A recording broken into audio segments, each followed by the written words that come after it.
social, como reclama una filósofa catalana, Marina Garcés. No quiero seguir mucho más allá porque no me alargaría mucho el tema. Sin embargo, porque además llego hoy preocupado. Hoy me preocupa una cosa.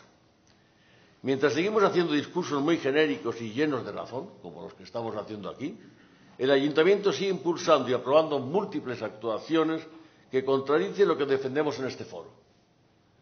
Se venden los suelos y edificios públicos, las cocheras del metro de Cuatro Caminos, el edificio de la Gerencia Municipal en Costa Rica, un solar de los ministerios frente al Corte Inglés de la Castellana, para promoción de viviendas para los ricos, bajo la cobertura del nombre de cooperativas. De nuevo, hay una diferenciación y una ocupación de un territorio ya rico por los ricos y, por lo tanto, acentuando esa segregación de la ciudad, esa diferenciación de la ciudad y esa expulsión de los pobres fuera del centro de la ciudad. Esto está ocurriendo mientras nosotros hacemos estos grandes discursos, bueno, grandes, medianos discursos, pero con buena intención. Hace unos meses, la empresa municipal de la vivienda vendió a fondos buitres 1.860 viviendas sociales con gente, habitantes dentro de estas viviendas. Habitantes que han puesto en manos, como una mercancía más, no solo los edificios, sino los propios ciudadanos y los derechos de los ciudadanos, a transformar estos en una mercancía, y que acentuará de nuevo la expulsión de estos habitantes hacia más zonas más marginales, cuando eran ellos los que habían revalorizado esas áreas periféricas y serían ellos los que sean beneficiarios de aquel viejo axioma de Lefebvre diciendo el derecho a la ciudad que yo he construido con mi propia presencia.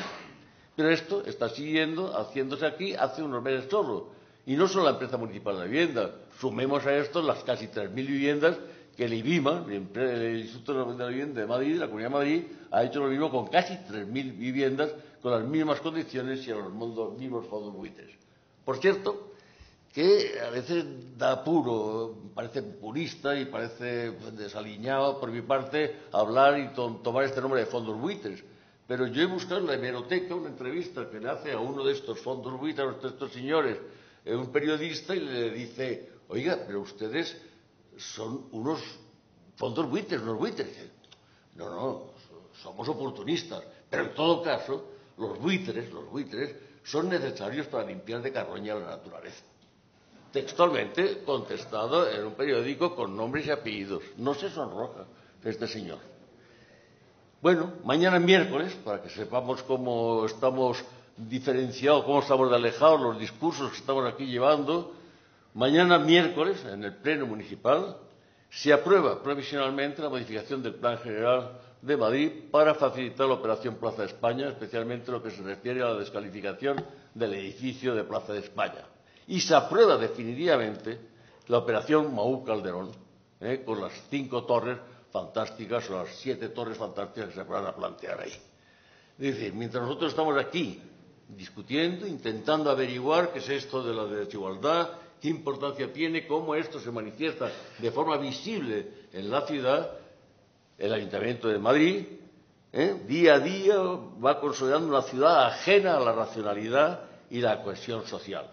Entre comillas, el PP avanza en el blindaje de los pelotazos inmobiliarios por encima del interés general de los ciudadanos, como denuncia hoy la plataforma No a este plan de urbanismo. Y nosotros seguimos discutiendo y nosotros seguimos haciendo discursos. Gracias.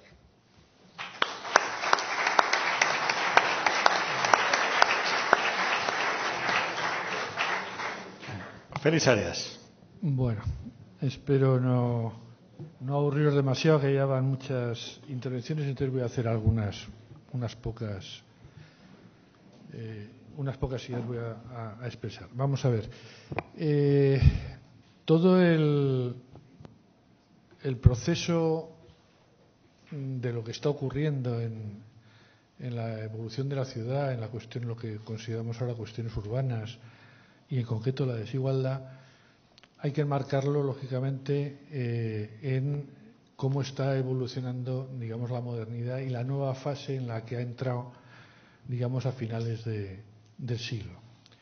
No es solo aspectos económicos, la financiación de la economía, la globalización, los nuevos mecanismos de acumulación y demás, sino que hay cambios importantes en cuestiones de estructuras familiares, de estructuras sociales, que están transformando completamente también lo que son las necesidades sociales. Hay una acentuación del proceso de individualización de las personas, de la diferenciación social, y por otro lado se sigue acelerando, digamos, el proceso de racionalización que caracteriza la modernización, y se entra en una fase, digamos, que están denominando los teóricos de fase reflexiva o de modernización reflexiva, en la cual se empiezan los individuos a tomar muchas decisiones o a tener que plantearse muchas decisiones y tener que entrar en unos mecanismos distintos. Todo esto va a influir en lo que estamos viendo. Estamos viendo, por un lado, que la diferenciación social está, si no se toman políticas adecuadas, está acentuando la desigualdad, como se ha dicho en los anteriores ponentes o desde la mesa. Se está acentuando la desigualdad, sobre todo en aspectos socioeconómicos, porque la diferencia en sí no es mala.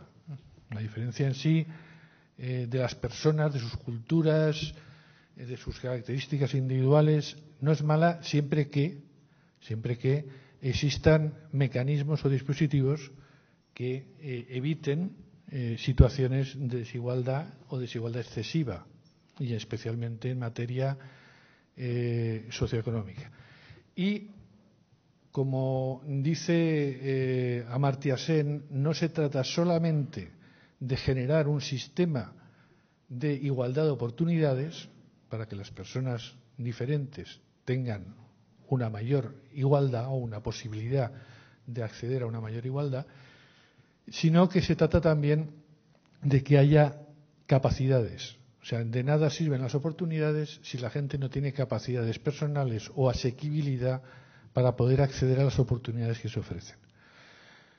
Ahí es en donde juega más el tema de ciudad y el tema urbanístico que estamos tratando, porque, por un lado, con el soporte físico que crea el urbanismo, el planeamiento, la construcción de la ciudad, se buscan equilibrios territoriales, y a su vez se buscan una dotación mínima aceptable, definida, por ejemplo, en el urbanismo tradicional de mediados de siglo, por los estándares, para que haya, digamos, un soporte físico, un espacio físico que sea más equilibrado que lo que la desigualdad de rentas y de riqueza y de poder produce en la sociedad. Pero, por otro lado, está, y ese es el tema que ha tocado más Eduardo Mangada, lo ha tocado ya, está el tema de que se escapa a la gente por falta de capacidad o de asequibilidad a lo que existe. De nada sirve que haya colegios o haya transportes mejores o bien situados, o la posibilidad de hacerlos porque existan los suelos, si luego no existe la inversión para desarrollarlos, si luego se conciertan, se privatizan y demás parte de los servicios, si se encarecen y si las personas no tienen, por otro lado, un sistema educativo y de habilidades que les permita realmente acceder a esas oportunidades de servicios, por no hablar ahora del tema de trabajo y del empleo en la ciudad. Entonces, estamos en una situación en la cual es fundamental, para entender la desigualdad y para entender la posibilidad de actuar contra la desigualdad, es fundamental el planteamiento de todo lo que es la parte política, de desarrollo de la democracia, de empoderamiento de las personas y de los grupos sociales para poder acceder, tener digamos, a plantear esas disponibilidad de una ciudad y en general de una sociedad más justa y más igualitaria, o que tienda hacia una mayor igualdad. Entre estas políticas están lógicamente estamos constantemente en lucha. Es decir, la desregulación que se viene produciendo desde los años 70-80, pues se siguen produciendo. No sé si habéis visto, si estáis informados sobre los contenidos de la propuesta de Tratado de Comercio e Inversión Europa-Estados Unidos. Claro, es una desposesión total y absoluta. O sea, es un sistema de conseguir el que no es una cuestión comercial, de disminuir impuestos o gravámenes sobre las exportaciones sobre los productos, sino que es modificar todas las normativas que les sean perjudiciales a los que quieren hacer negocio. O sea, se acepta el fracking, se acepta la privatización de servicios, se acepta la disminución de contaminaciones, se aceptaría todo, ¿no? Entonces, es seguir desregulando para, digamos, conseguir que el sistema siga generando negocios que pueden, digamos, que sigan favoreciendo esa concentración, ese aumento de la acumulación y la concentración de capital. El truco está en que esto no es un juego de balance cero. O sea, esto no suma cero. O sea, al final no se trata de yo te quito a ti, solamente. Se trata sobre todo de yo me quedo con lo que se incrementa. O sea, es un juego para irse apropiando de los excedentes de todo lo que se produce. Vía desde la especulación financiera hasta la especulación inmobiliaria, que permiten el que las rentas que se van produciendo vayan, digamos, cayendo en pocas manos. Y sirve, ojo, no solamente lo nuevo, o sea, no es la construcción nueva de la ciudad, no, gran parte del negocio, y concretamente en estos momentos, se está haciendo con el parque existente, con el soporte físico existente, es decir, con trasvases, con compraventas de todo tipo de productos inmobiliarios que se compran a unos precios, se venden a otros totalmente distintos y se producen se están comprando ahora muy baratos para que con expectativas de subidas, y en todos esos mecanismos se va generando esa concentración de rentas en parte de muy pocos. Y por en medio se lleva por en medio la ciudad.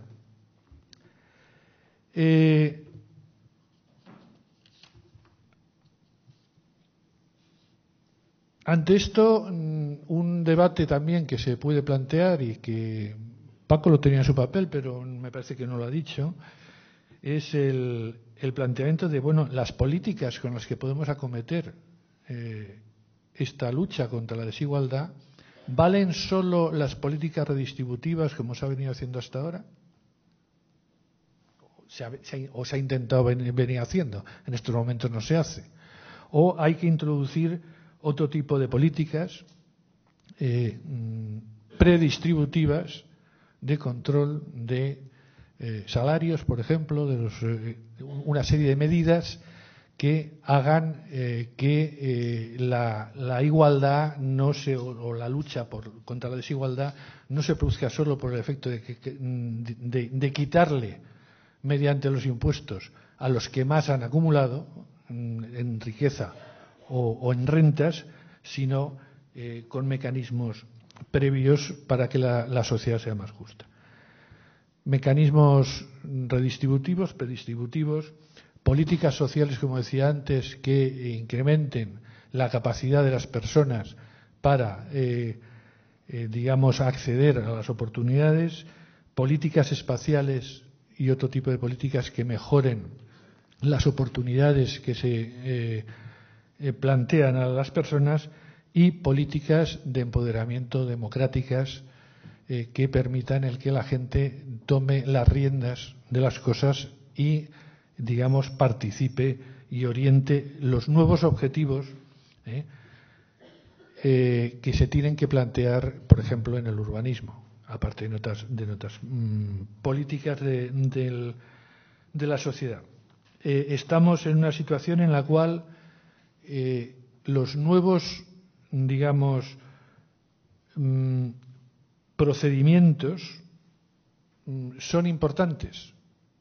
Hemos pasado del urbanismo y del planeamiento, de la zonificación y demás, a un planeamiento estratégico, a un análisis de tácticas y estratégicas en la ciudad, pero que requiere tomar el control no por los expertos, sino tomar el control por mecanismos ciudadanos. De ahí todo, o esa es una de las cuestiones de interpretación de todo lo que está pasando, no solo en España, sino en tantos otros países y no solo de Europa, de la población que quiere incidir, que quiere participar en las decisiones, que quiere participar en la definición de los objetivos de las cosas que hay que hacer para controlar los resultados.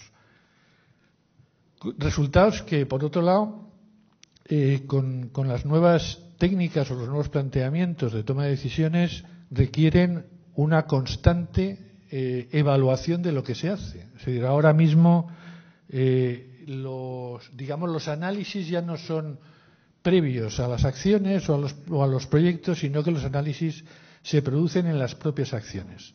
Y se va evaluando, o se tiene que ir evaluando, lo que ocurre para reorientar las actuaciones hacia los objetivos que se pretenden. Y eso o se hace de unas maneras participadas o realmente no se hace.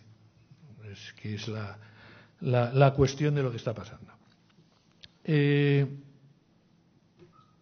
Una última tema que sería sobre el tema del mercado del suelo, el precio como mediador en la localización y la persistencia de barrios en donde se sitúa la desigualdad. Realmente, como ha dicho Jesús, el tema del precio inmobiliario, de la renta al suelo, es el que determina, en definitiva, en dónde se sitúan distintos grupos sociales, distintas actividades en función de lo que pueden pagar, bien sea por compra o bien sea en términos de alquiler. Sin embargo, la desigualdad, el precio, digamos, no funciona solo. La ciudad se va generando en piezas que tienen un destino inicial en su nacimiento y unas posibilidades de transformación distintas.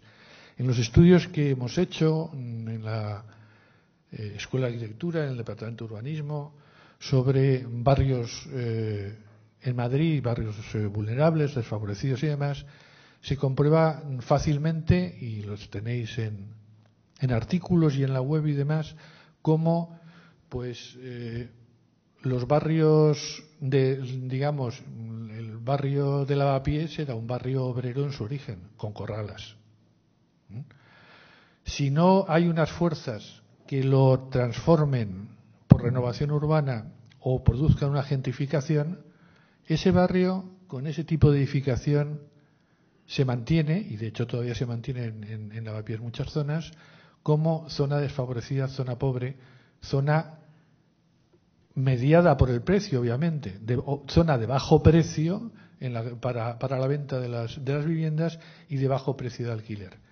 Lo mismo ocurre con determinadas las zonas, digamos, de construcción irregular de la ciudad en las afueras del ensanche en el cambio de siglo XIX al XX, o sea, los barrios de Puente Vallecas, de Prosperidad, de Tetuán y demás, son parcelaciones que surgieron irregularmente con viviendas casita manchega autoconstruida que en algunos casos se han renovado y gentrificado en parte, pero que en muchos otros sentidos han seguido siendo las zonas de bajo valor en donde se han mantenido durante muchísimo tiempo los grupos sociales más desiguales y más desfavorecidos.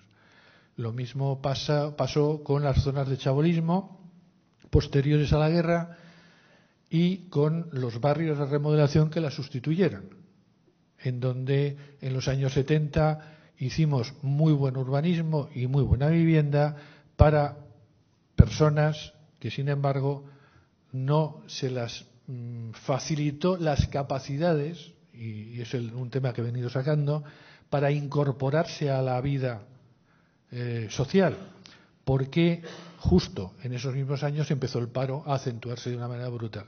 Y así teníamos los barrios de remodelación llenos de chabolistas que sus hijos no encontraban trabajo, que se extendió la droga, que se extendió el paro y que hubo problemas muy serios. Bien, en estos tipos de barrios que viene diciendo son los sitios en donde se enclava la desigualdad en la ciudad. Ahí es en donde están las máximas diferencias o las rentas más bajas, digo, los precios de alquiler y los precios de vivienda de venta más bajos, las rentas más bajas de los residentes, pero también el mayor fracaso escolar, grandes problemas de drogodependencia, etcétera, etcétera. Por otro lado, y ya termino, el fenómeno, el mediador precio inmobiliario en determinados momentos también ha cumplido, lo hemos tenido recientemente, lo hemos visto con la inmigración de finales del siglo y principios de las dos últimas décadas, también ha cumplido una función importante. O sea, ¿dónde se iban los nuevos inmigrantes que aterrizaban en Madrid? No se podían ir a los barrios en propiedad desfavorecidos porque en San Blas no se alquilan viviendas. La gente tiene su vivienda y malvive en su vivienda, ya jubilados, parados, etcétera, etcétera. Sí se podían instalar en sitios como Lavapiés, en sitios como, decía antes, Tetuán, como Prosperidad, como Puente Vallecas, en donde sí había vivienda ya en antigua, vieja, abandonada por personas mayores que se iban, morían o se volvían al pueblo y que tenía unos precios muy bajos. Que, sin embargo, estos barrios no tuvieron suficiente capacidad de acogida. ¿Y cómo funcionó el precio, la mediación de precio para asentar a los nuevos inmigrantes con poca capacidad económica? Pues salvo algunas compras de vivienda por parte de los que se arriesgaron a hipotecarse, la mayor parte se asentaron en otros barrios donde el alquiler no era tan bajo, pero sí era el más bajo que quedaba, como eran Ventas, partes de Chamberí, Usera, etcétera, etcétera. Y esos han sido los mecanismos con los cuales los tipos de barrios, por sus características históricas y el efecto de mediación de precio, ha ido asentando a los desiguales en la ciudad y ha ido manteniéndolos persistentemente en ese tipo de barrios.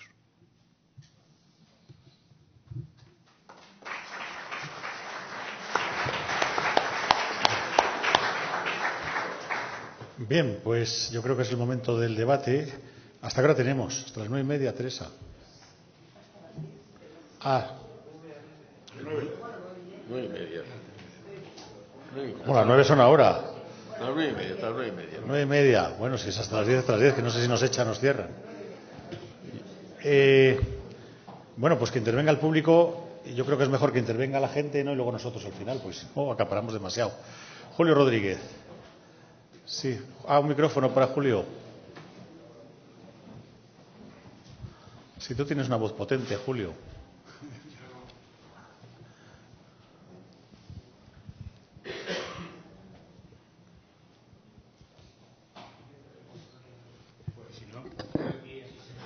Vente aquí. O si no...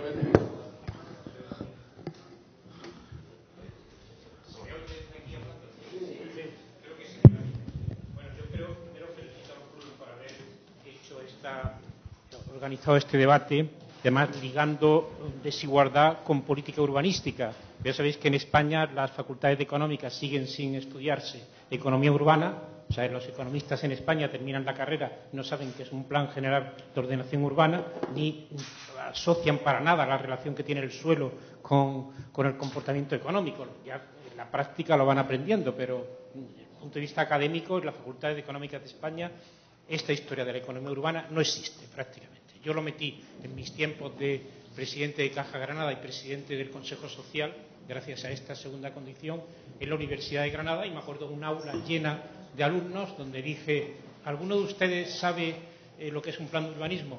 ¿Y para qué? Digo, es que muchos de ustedes tendrán empleo de acuerdo con el plan de urbanismo que se haga en su ciudad.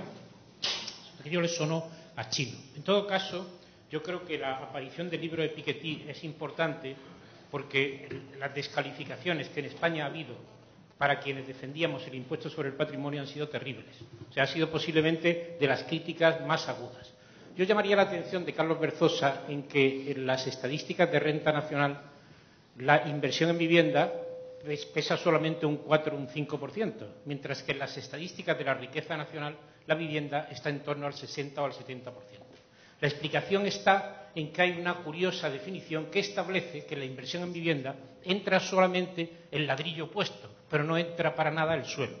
Entonces, cuando el suelo es el 50 y el 60% del valor de la inversión, resulta que la inversión en vivienda en la contabilidad nacional está subvalorando claramente el peso que tiene la inversión en vivienda dentro de la propia actividad productiva, y eso persiste. Y luego no existen estadísticas de riqueza nacional. Hay un sistema normalizado, pero prácticamente en España lo único que tenemos es los trabajos que hizo la Universidad de Deusto en su día y luego los trabajos que desde CECA hizo José Manuel Naredo, porque en mi condición de miembro de la Fundación de la Obra Social de las Cajas sugerí el nombre de Naredo. No se imaginaba nadie que yo estaba metiendo por allí una bomba.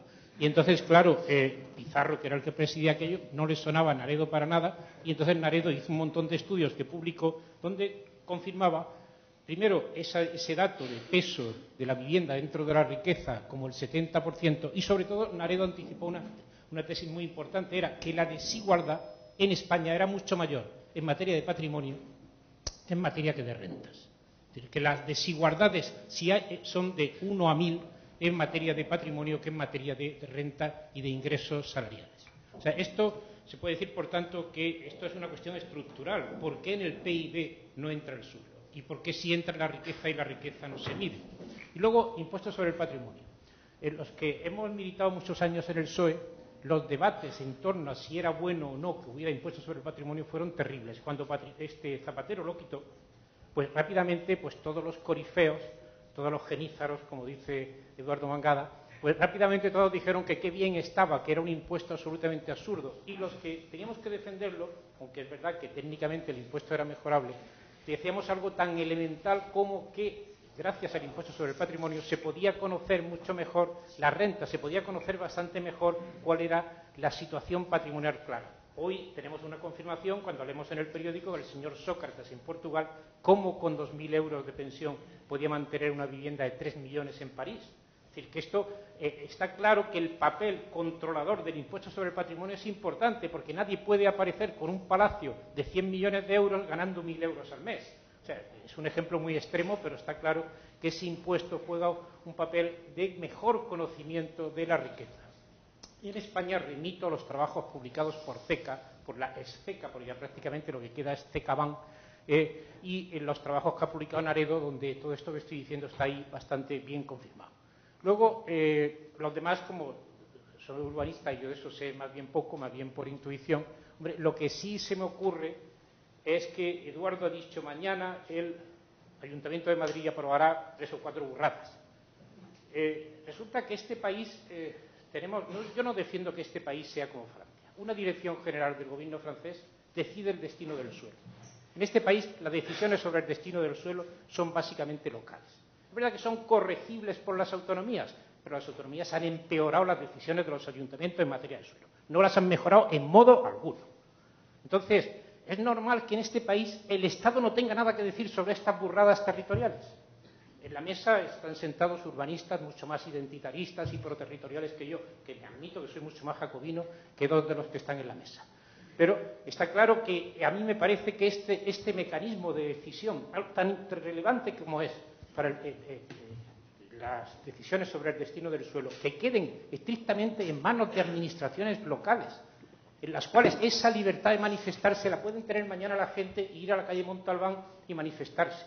Pero los pueblos, en los burgos podridos que uno conoce, no existe esa libertad. Yo creo que esta decisión de echar al Estado de las decisiones sobre el suelo es nefasta y no contribuye a una mayor racionalización del uso del mismo. Por lo demás, muy de acuerdo con todas vuestras intervenciones y, por supuesto, algo ha dicho Félix al final que está pasando. En este momento, quien está comprando y quien está animando el mercado inmobiliario son estos fondos buitres. ¿Pero qué está detrás de los fondos buitres?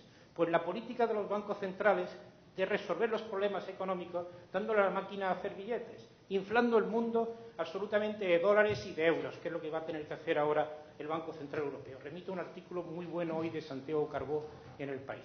O sea, estos son como las medicinas que curan una enfermedad, pero que tienen a veces efectos secundarios terroríficos. Y el efecto secundario es que la forma de salir de la crisis va a ser que vamos a asistir a una subida de precios, pero sin que haya ni siquiera aumento de demanda, sin que haya creación de empleo. Los precios van a subir ahora mismo porque sí, porque vienen fondos buitres cargados de liquidez cuyo origen está en las decisiones de los bancos centrales de inflar la cantidad de dinero. Entonces, contra esto también hay que luchar, porque estas decisiones de ventas masivas de patrimonio público de vivienda pues contribuyen todavía muchísimo más a empeorar la distribución de la renta y de la riqueza. Y no sigo más, porque esto sería casi otra intervención. Sí. Ahí atrás. Oye, ahí, Paco se llama. Paco, es que no le conozco. Jesús Leal sí le conozco, es colega de la universidad. Bueno, muy breve. Decías, Julio, que vosotros no estudiáis economía urbana. Tampoco nosotros estudiamos urbanismo económico, ¿sabes? No me creas. En general hablamos muy poco los arquitectos y los economistas, salvo contados amigos, como con Carmen Díaz. Y contaros una anécdota que es muy, muy rápida. Hace como un mes, con un amigo, tomando unas cañas, un amigo me presentó, un amigo común a otros 2 economistas que debes conocer tú, Julio, yo no me acuerdo su nombre, son del Banco de España. Empezamos a hablar, como no, del tema de la burbuja, y empezamos a hablar de números. Y viene a propósito de lo que Jesús Gago decía de la gran estafa, la inmensa estafa. Bueno, la estafa, porque no es lo mismo el asalto a un banco del solitario, ¿no?, que el asalto al tren de Glasgow, no es lo mismo. Entonces hay que ponerle números. Y tomando las cañas con estos amigos recién conocidos, empecé a darles datos que ellos no conocían de lo que sí nosotros sabemos los arquitectos, que es lo que es en el oficio profesional, no es que lo aprendamos en la escuela, pero en la práctica profesional, que es lo que cuesta 1 metro cuadrado de construcción de vivienda media, de vivienda alta, 1 metro cuadrado de construcción de hospital, de escuela, etcétera, etcétera, una urbanización repercutida por vivienda, etcétera. Y cuando hablamos de estos costes, se les pusieron los ojos, alucinaban. O sea, que no, pues, pero es así. Dice, es así. O sea, el margen, estaba haciendo los numeritos que hicimos aquel día, el margen de un año alto del 2005-2006, que eran 800.000 viviendas año, pues suponen beneficio, o sea, extraemos costes de construcción, licencias, urbanización, etcétera, y supone, pues he hecho los números rápido otra vez, 80.000 millones de euros año de beneficio suelo. O sea, digamos el excedente respecto a coste material de construcción. 80.000 en el 2006, 80.000 o 70.000 en el 4, etcétera, etcétera. Son cifras que puestas en relación a la economía sistema global y puestas en relación a los recortes recientes, dan la magnitud de esa inmensa, inmensa, descomunal estafa del gran 3 de Glasgow de nuestro país, ¿no? Bueno. Muy bien, Jesús. Tenemos que hablar más, por eso tenemos que hablar más, Sí. porque nosotros sabemos de costes y vosotros no, de costes de infraestructuras, de construcción, etcétera, y vosotros sabéis cómo poner esos datos, cómo ponerlos en la máquina de interpretación de la realidad y de ejercicio de políticas. Bueno, no estoy convencido de esto último. ¿De que sea bueno que hablemos? Yo creo que sí. Jesús Leal. Mira, el otro día, Jesús, antes de que intervengas, en un debate de la sexta de estos horribles, que lo veía por de esas cosas que las ves, a ver qué pasa, hablando de la beca de Íñigo Errejón, que no entro a considerarlo, decía un tertuliano, claro, es que en la Facultad de Políticas no hay ninguna asignatura que trate el tema de las viviendas, no tiene que ser nada. Y no es verdad. Yo pensé, pero tenemos uno de los mayores expertos, que es Jesús Leal, en la Facultad de Política y Sociología, ¿no? He dado clases de la vivienda durante muchos años. Sí. Claro, no, pero es que es una ignorancia que tienen muchas veces los tertulianos, que queriendo descalificar a Íñigo Errejón dijeron una cosa que era falsa más. Mira, te tenemos a ti, hoy te veo aquí, pues estupendo. No, yo quería, desde luego, decir, en este debate, digamos, no hay mucho que debatir casi, porque yo estoy de acuerdo con todo lo que habéis dicho. Es decir, quisiera simplemente aportar algo que quizá puede iluminar algunas cuestiones. Desde el punto de vista, sobre todo, nosotros hemos estudiado bastante tiempo, vamos estudiando los procesos de desigualdad social en las grandes ciudades españolas, ¿no? Es decir, Madrid, Barcelona, Bilbao, Sevilla, etc. Sí. Llevamos viviendo un poco la transformación que se da y qué tipo de características tiene y comparando con lo que pasa en otras ciudades europeas para ver un poco la situación, ¿no? ¿Qué desigualdades hay? Lo primero que nos encontramos es que la sociedad española ha cambiado brutalmente, desde el año 90 hasta aquí, incluso el año 80, brutalmente. En el año 90 en Madrid había un 13% de clase media, es decir, de profesionales ocupados en profesiones de profesionales, es decir, graduados, si queréis, en profesionales de graduados. En la actualidad de Madrid hay 31% de toda la población activa trabajando en eso. O sea, ha habido un engrosamiento brutal de las clases medias frente a muchas cosas que otra gente dice. Pero ¿qué pasa con estas clases medias? Cuando vamos a los salarios de estas clases medias nos damos cuenta que el salario que menos crece de todas las categorías sociales es de la clase media. Es decir, se ha dividido entre una clase media pauperizada y una clase media rica. Primer elemento que yo creo que es importante y que vamos a ver un poco cómo influye después, en todo caso, en la reestructuración social.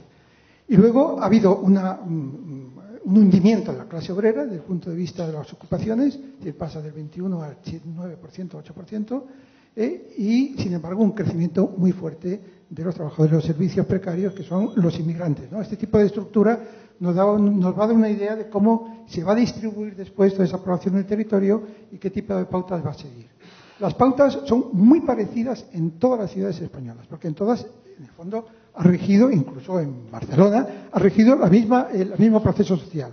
O sea, igual que en Madrid es muy difícil encontrar, más allá de Manzanares, un profesional, en Barcelona es muy difícil encontrar un profesional por encima del Besós o por debajo de la Meridiana. Punto. Es decir, y los mapas son clarísimos a ese respecto. Es decir, hay una forma que es que las ciudades españolas se parten en dos cosas que no pasa ni en Londres, ni en París, ni en otro tipo de ciudades. Donde las políticas sociales, que las que no, han llevado a un tipo de procesos en los cuales, por lo menos, hay una cierta mayor redistribución de los procesos. Y ahí salto al segundo. No es verdad que no existan en las políticas urbanas el tema de la desigualdad. En la mayor parte de las políticas urbanas en los países europeos, estoy hablando de Francia, estoy hablando de Holanda, estoy hablando de Alemania, estoy hablando de Dinamarca, el tema fundamental y el primer tema es la mezcla social. Vamos a intentar conseguir una mezcla social. Me pregunto, ¿en los planes españoles existe ese concepto? ¿Concepto de mezcla social? ¿Quién habla de mezcla social en los planes españoles? ¿De intentar realmente reequilibrar la ciudad desde esa perspectiva? A pesar de que hay muchas críticas con respecto a la mezcla social, pero bueno, ese sería el segundo tema que yo me planteo. Es decir, hay problemas conceptuales y hay problemas que realmente no han entrado en la cultura española y sí han entrado de alguna otra forma en la cultura de otros países. Tercero, yo, en principio, durante mucho tiempo estuvimos en un seminario intentando estudiar este tipo de desigualdades y viendo hasta qué punto se aplicaban las ideas Sasia-Susskind sobre la ciudad global, las ciudades europeas. Y en las ciudades europeas no se daba lo que en las ciudades americanas, que se da un proceso de polarización, sino que lo que se da es un aumento de la desigualdad simplemente por un fuerte crecimiento de los ricos que estaba matizado o que estaba compensado por el sistema de bienestar social, por el welfare state. La destrucción del welfare state, es decir, a partir de la crisis, nos va a traer un sistema americano en el cual efectivamente estamos avanzando hacia los procesos de polaridad social.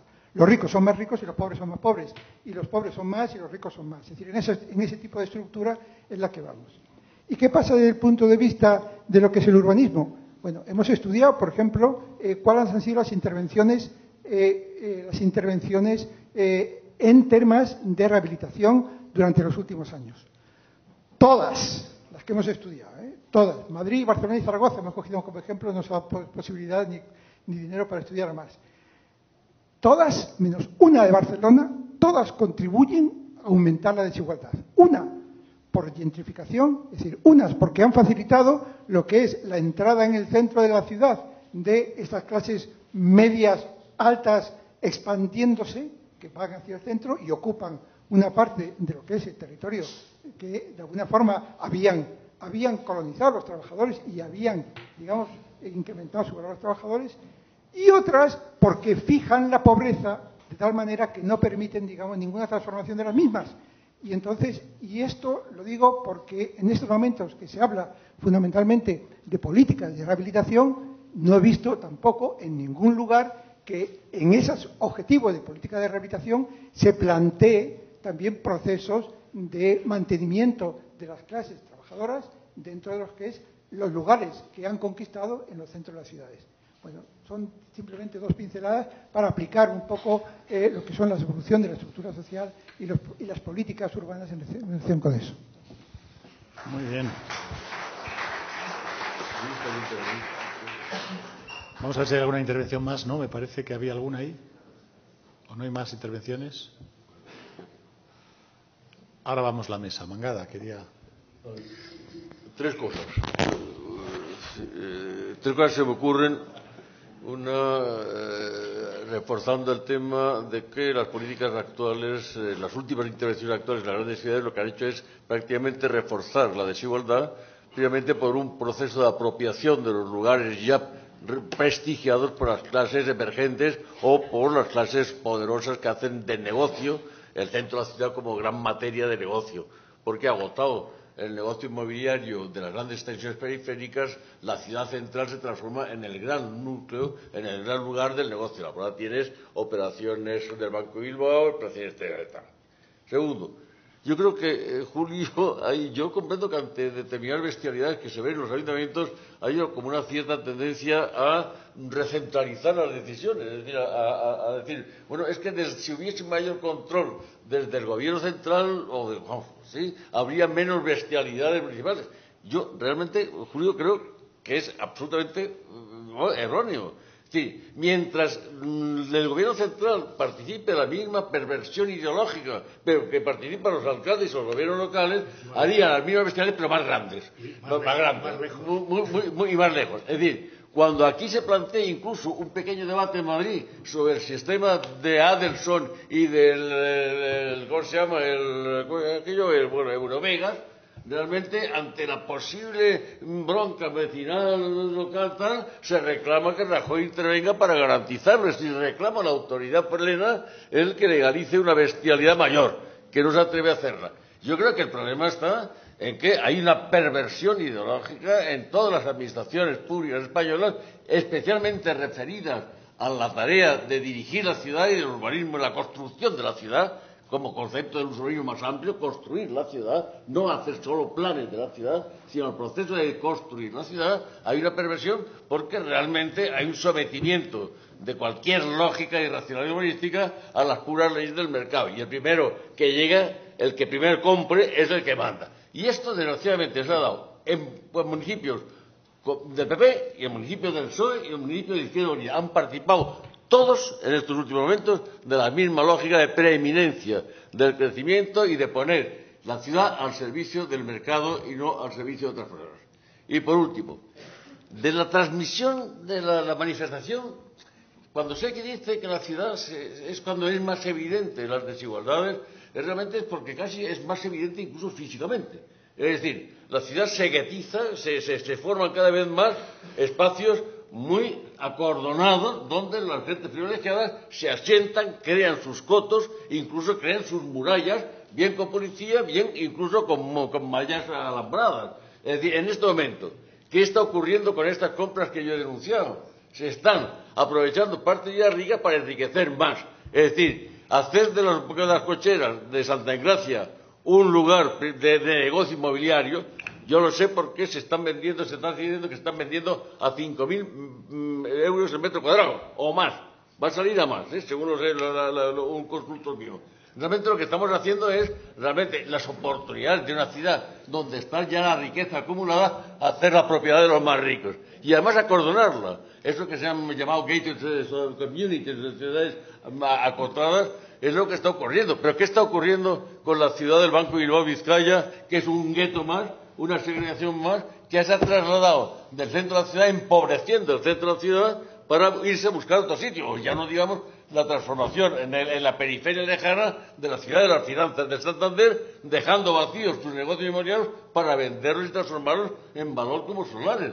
Es decir, en la ciudad los procesos de desigualdad social acelerados y que se van profundizando mientras perviva un sistema en el cual el mercado domina cualquier otra ideología, se hacen más visibles, más evidentes en Madrid. Y eso solo es controlable, entonces me parece que Julio Rodríguez ha ido, cuanto más próxima y más potente y más sean las admiraciones, cuanto más próximas, y lo que ha dicho en cierto modo, y más empoderamiento haya dentro de la sociedad civil para poder controlar previamente esos ayuntamientos. Eso es lo fundamental. Por eso me parece que es importante, cuando creo que leyendo las últimas entrevistas de Piketty, para la lucha contra la desigualdad no basta con los mecanismos financieros, no basta con la tasa Tobin, no basta con tal. Hace falta una estructura institucional fuertemente democrática y fuertemente capaz de otorgar, de enfrentarse a través de otros valores a la desigualdad.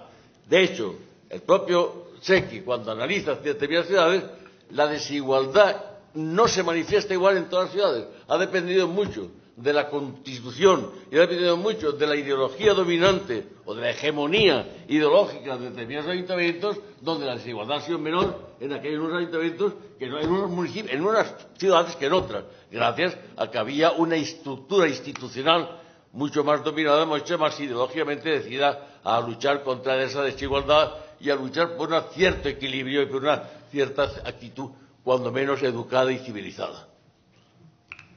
Sí, Gago. Bueno, en parte en relación con la intervención de Eduardo, que la voy a dejar para mi segunda parte de esta final intervención.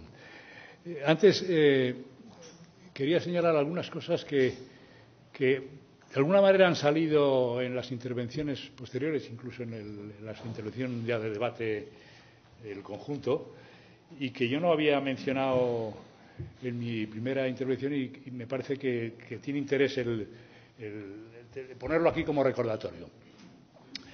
Yo he insistido en la importancia de traducir en términos políticos el tema central de la desigualdad, porque me parece un aspecto que resume, que condensa una gran cantidad de preocupaciones y que tiene lleva intrínseca una enorme capacidad movilizadora de la sociedad, ¿no? Y en relación, hablaba de dos planos, el plano de la acción política, de la acción de transformación, y el plano más ideológico de la acción del debate y de la indagación sobre los fenómenos y su explicación, ¿no? Yo creo que para esto es indispensable la creación de lemas, la creación de eslogan, algunos llaman de significantes, ¿no? Y me parece que eso tiene una importancia trascendental. Conecto con con un apunte que ha hecho Paco Paul en su intervención al referirse a la estafa inmobiliaria.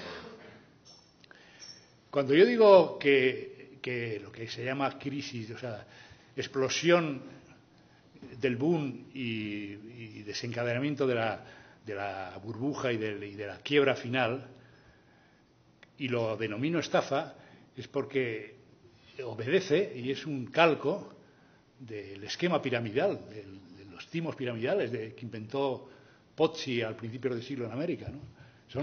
Es un esquema clavado, tiene todas las características del esquema piramidal. Entonces, para ese esquema piramidal es necesario lemas que movilicen la cantidad de gente que tiene que participar en la estafa, porque si no, no hay estafa. Las estafas necesitan estafaos, y los estafaos, como no son estafaos, son estafaos porque creen que están consiguiendo algo.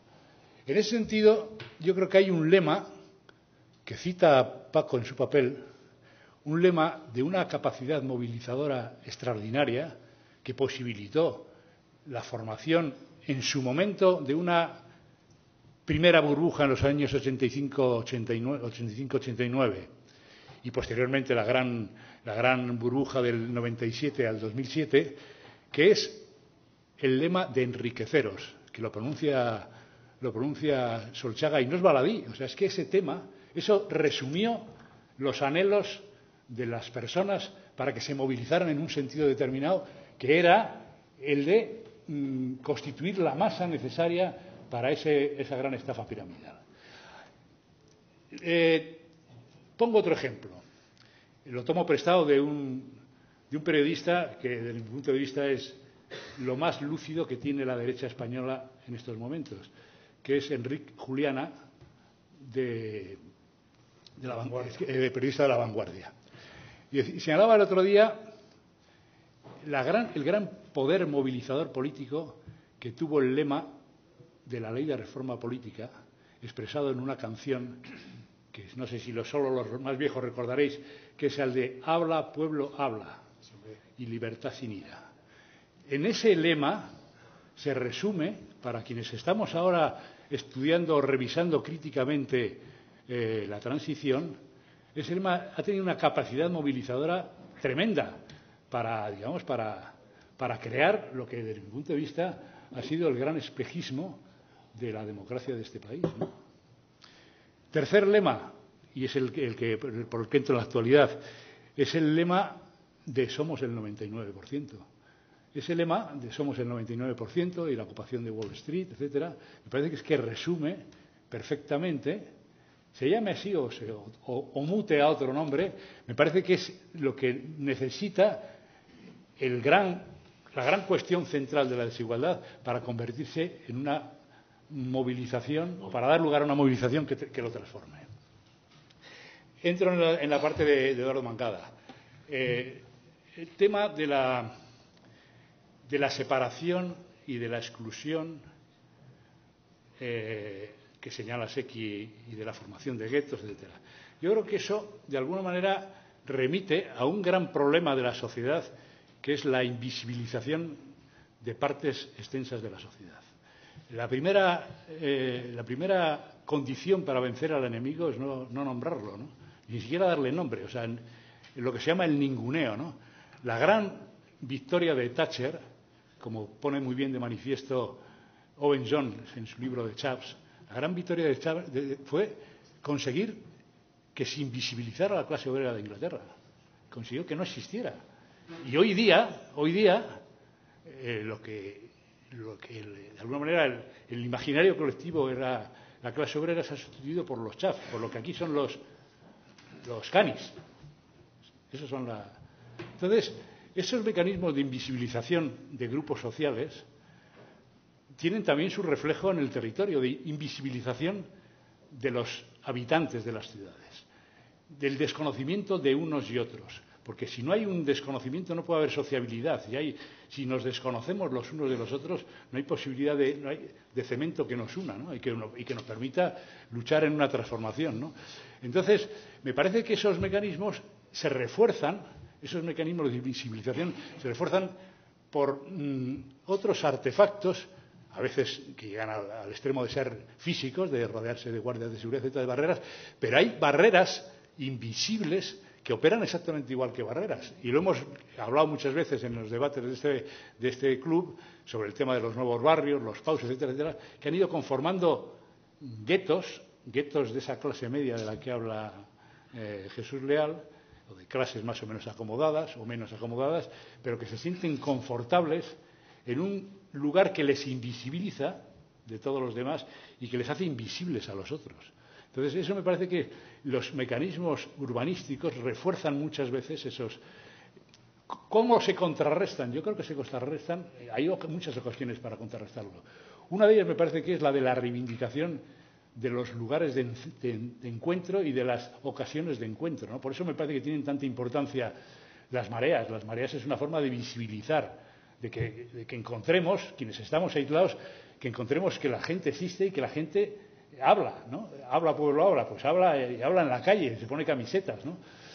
Y por otra parte, me parece que ese mecanismo de visibilización debe encontrar la fórmula de impedir el robo de los lugares comunes, de lo que es común, del común, más que de lo público, que señala, como muy bien señala Harvey también en su libro. Lo común, es lo que no es, ni siquiera tiene el poder público, tiene poder sobre ello, lo tiene el pueblo, lo tiene la gente. Por eso me parece decisivo batallas urbanas como es los de la Puerta del Sol y su transformación, y la Operación Canalejas, etcétera, porque ese lugar hoy día es el lugar que está apropiado por la gente, es el lugar de encuentro y de visibilización de miles y millones de personas. Todas las operaciones de Canalejas y todo lo que cuelga no es que tengan como finalidad maquiavélica romper eso, pero el resultado será ese será su resultado. Y ese resultado, de alguna manera, es difícil, porque han ido a topar con un lugar que es un lugar potentísimo, porque debajo hay un intercambiador por el que pasan millones de personas, y eso es inmodificable.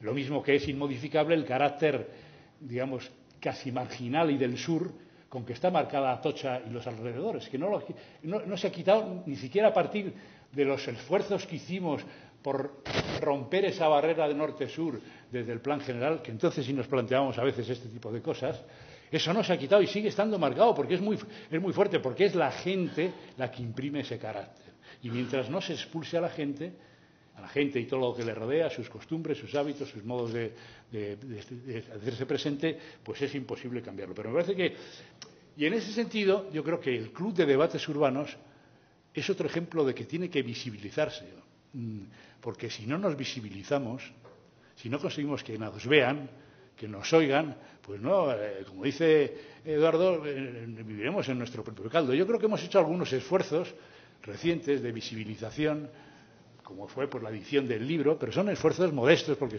tienen un ámbito de percepción muy restringido. ¿Quién lee o quién consulta libros? Pues son pocos, ¿no?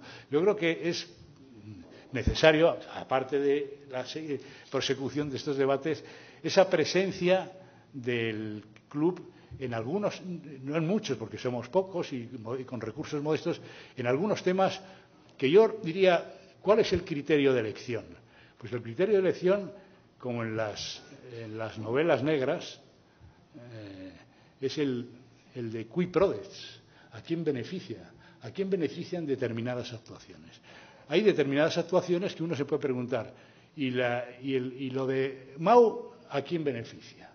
Y en función de esas preguntas de a quién beneficia, seguramente tendremos algún criterio para seleccionar cuáles son aquellas cuestiones, aquellos sucesos que ocurren en la ciudad sobre las que el club tiene que estar presente de la manera que sea, ¿no? Y probablemente la única manera que sea pues es estando en los medios de comunicación o acudiendo a Gran Hermano o a ese tipo de cosas que son que son los únicos lugares, y es muy triste, los únicos lugares donde se visibiliza una parte importante de la sociedad. ¿Cómo sabemos quiénes son los canis si no vemos algún programa de Gran Hermano? Los que vivimos en Paseo del Prado y salimos de Paseo del Prado al Reina Sofía, del Reina Sofía a la Puerta del Sol, de los canis yo he oído hablar a través de de Owen John, pero esos son los canis londinenses. Y aquí, algún día que he tenido que ir a Carabanchel a darme un paseo para arreglar ir a un taller barato, me he encontrado canis a montones, pero a montones, están ahí, los canis existen. Y por último, una cosa final. Creo que hay una discusión que ha puesto, de alguna manera ha puesto sobre la mesa Jesús, y que me parece, Jesús Leal, y me parece apasionante, que es el tema de las clases medias y lo que son clases medias, incluso el de las categorías, incluso lingüísticas, para abordar el problema de las clases al día de hoy.